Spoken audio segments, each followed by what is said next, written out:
في رحاب القرآن. في رحاب القرآن.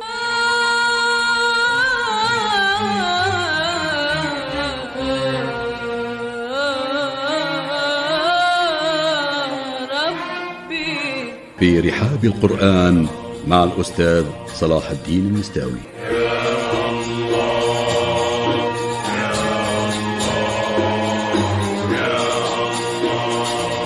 أيها المستمعون الأكارم، السلام عليكم ورحمة الله وبركاته.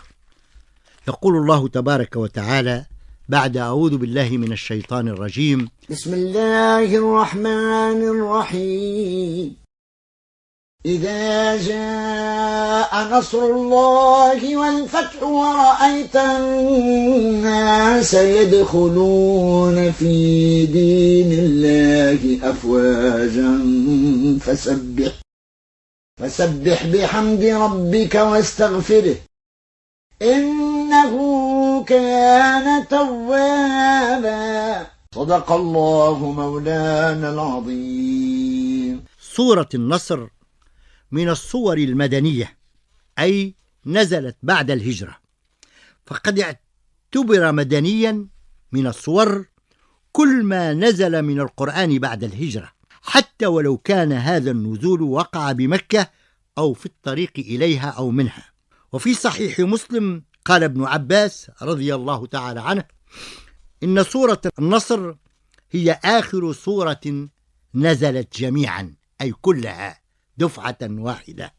والنصر على العدو هو الإعانة عليه، والنصر المراد في هذه السورة هو نصر الله سبحانه وتعالى لرسوله الكريم سيدنا محمد عليه الصلاة والسلام على قريش التي أخرجته من مكة هو وأصحابه، وسلطت عليهم كل صنوف الأذى، وقد تحمل عليه الصلاة والسلام وتحمل أصحابه معه الكثير، وصابر عليه الصلاة والسلام.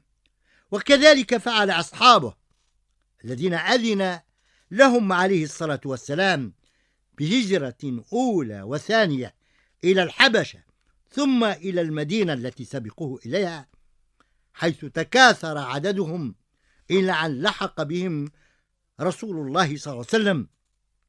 لم يفعلوا ذلك فرارا، ولم يفعل ذلك رسول الله صلى الله عليه وسلم فرارا، لأن ذلك غير وارد من رسول الله صلى الله عليه وسلم، وإنما وقعت الهجرة إلى المدينة بعد تلقي الإذن بالهجرة من الله، وبعد اختيار الله تبارك وتعالى للزمان والمكان الصالحين للهجرة. وقد ظل حنين رسول الله صلى الله عليه وسلم وأصحابه المهاجرون وهم في المدينة، ظل حنينهم شديدا إلى مكة المكرمة، البلد الأمين، هناك بجوار بيت الله الحرام، البيت العتيق، الكعبة المشرفة، حيث نشأوا وترعرعوا إلى أن غادروها مرغمين إلى المدينة المنورة. وكان في الحسبان أن يدخلوا مكة قبل دخولها في عام الفتح، ولكن قريش ردتهم وهم على أبوابها وقريبا منها، وكانت ثمرة ذلك معاهدة وصلح الحديبية، الصلح العظيم الذي تقبل الصحابة أو بعضهم شروطه بين ظفرين المجحفة على مضض، وانشرح له صدر رسول الله صلى الله عليه وسلم، لأنه بهذا الصلح وبتلك المعاهدة إقامة للحجة على قريش، وإقامة للشرعية التي تجعل بعد ذلك كل القبائل العربية التي والت قريش وحالفتها تتخلى عنها بمجرد إخلالها بأحد تلك البنود التي تبدو ظاهرا أنها مجحفة، ولكنها في النهاية كانت كلها لصالح المسلمين. لقد بشر الله رسوله عليه الصلاة والسلام وهو عائد من صلح الحديبية، بشره الله بفتح مكة، ونزل عليه قوله جل وعلا وهو عائد إلى المدينة ظاهرا أنه مغلوب، ولكن الأمور بعواقبها، فالفرج آت والفتح لا شك فيه، فنزل عليه إنا فتحنا لك فتحا مبينا. إذا جاء نصر الله والفتح، النصر هو من الله، وما النصر إلا من عند الله، وعد به عباده المؤمنين، حيث قال جل وعلا: وكان حقا علينا نصر المؤمنين، وقال: ولينصرن الله من ينصره، وقال: إن تنصروا الله ينصركم.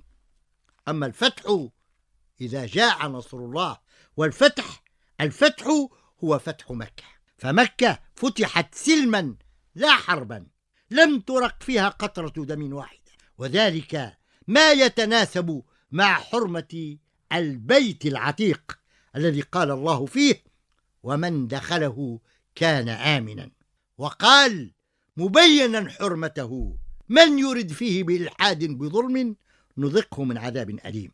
فتح الله على رسوله الكريم سيدنا محمد صلى الله عليه وسلم مكة المكرمة، ووقفت بين يديه قريش التي فعلت به ما فعلت، وأخرجته وأصحابه بالأمس، بل بادرت بالعدوان عليه وشن الحروب عليه. وقفت بين يديه صاغرة ذليلة. قال لهم عليه الصلاة والسلام مخاطبا قريش: ماذا تروني فاعل بكم اليوم؟ قالوا: أخ كريم وابن أخ كريم. لم يقل لهم: تقولون هذا اليوم مثل هذا الكلام، لما لم تقولونه قبل ذلك؟ ليس ذلك رسول الله صلى الله عليه وسلم من يفعل ذلك، بل هو من يصفح ويعفو ويدفع بالتي هي أحسن. قال لهم: اذهبوا فأنتم الطلقاء، بعفو وبسماحة وبصفح وبتجاوز، ليس بالغريب على من كان على خلق عظيم، وإنك لعلى خلق عظيم. زاد عليه الصلاة والسلام، زاد في الحلم والصفح، وفتح في ذلك أبوابا: من دخل الحرم فهو آمن، ومن دخل دار أبي سفيان فهو آمن. ولم يسلم أبو سفيان إلا يوم الفتح، ومع ذلك أعطاه رسول الله صلى الله عليه وسلم هذه المكرمة، لأن رسول الله صلى الله عليه وسلم يضع الناس في منازلهم. هذا النصر المؤزر وهذا الفتح المبين الذي هو فتح الفتوح لا يناسبه إلا الخشوع والخضوع لله والشكر له والحمد على ما أسبغ من نعمه من نصر ليس فوقه نصر، إنه الفتح المبين. ولذلك قال رسول الله صلى الله عليه وسلم: لا هجرة بعد الفتح ولكن جهاد ونية. ورأيت الناس يدخلون في دين الله أفواجا. والناس هنا تشمل العرب وغيرهم، والأفواج بمعنى العدد الكبير.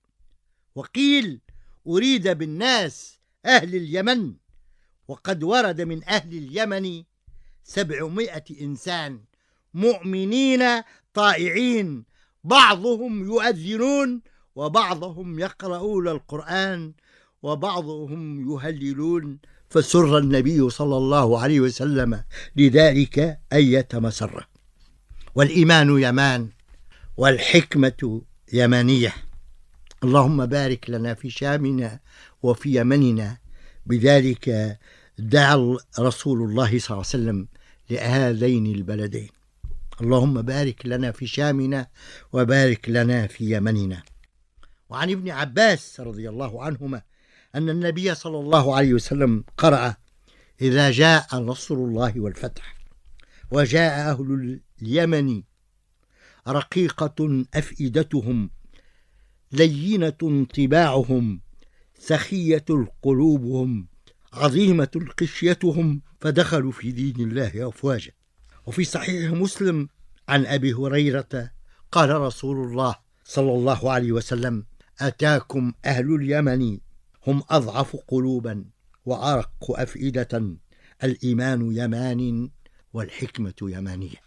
هنيئا لأهل اليمن بهذه البشريات من رسول الله صلى الله عليه وسلم. والناس الذين دخلوا في دين الله أفواجا فإنهم في آخر الزمان سيخرجون منه أفواجا كما ورد في الآثار، ونسأل الله العافية والسلامة. فسبح بحمد ربك واستغفره، إنه كان توابا. إنه أمر من الله سبحانه وتعالى لرسوله الكريم عليه الصلاة والسلام، ولكل من يسير على نهجه ويهتدي بهديه. والتسبيح هو التنبيه والاستغفار، هو التنزيه والاستغفار، طلب المغفرة، وهي من رسول الله صلى الله عليه وسلم لمداومة الذكر، لا من معصية أو ذنب وقع فيه، فحاش له عليه الصلاة والسلام من كل ذلك، فهو معصوم عن الوقوع في كل محظور مما يغضب الله. وفي البخاري عن عائشة رضي الله عنها قالت: ما صلى رسول الله صلى الله عليه وسلم بعد أن نزلت سورة إذا جاء نصر الله والفتح إلا ويقول: سبحانك ربنا وبحمدك اللهم اغفر لي. وعنها رضي الله تعالى عنها قالت: كان رسول الله صلى الله عليه وسلم يكثر أن يقول في ركوعه وسجودك: سبحانك ربنا وبحمدك اللهم اغفر لي. وكان عمر بن الخطاب يجلس في مجلس كبار الصحابة رضي الله عنهم عبد الله بن عباس رضي الله عنهما، ووجد البعض منهم في نفسه شيئا من ذلك باعتبار صغر سنه، فسألهم عمر بن الخطاب عن معنى قول الله تعالى: إذا جاء نصر الله والفتح، ففسروها على ظاهرها، فسأل ابن عباس رضي الله عنهم فقال: إنما هو أجل رسول الله صلى الله عليه وسلم قد قرب. فقال عمر: ما أعلم منها إلا ما قلت يا عبد الله.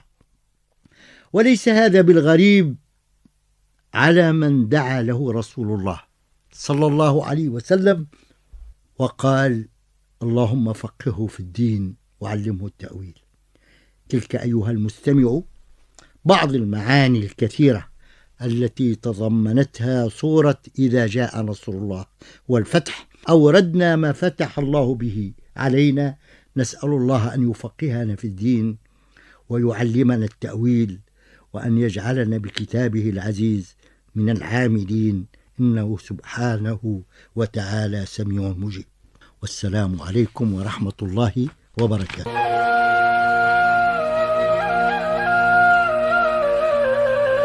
في رحاب القرآن. في رحاب القرآن.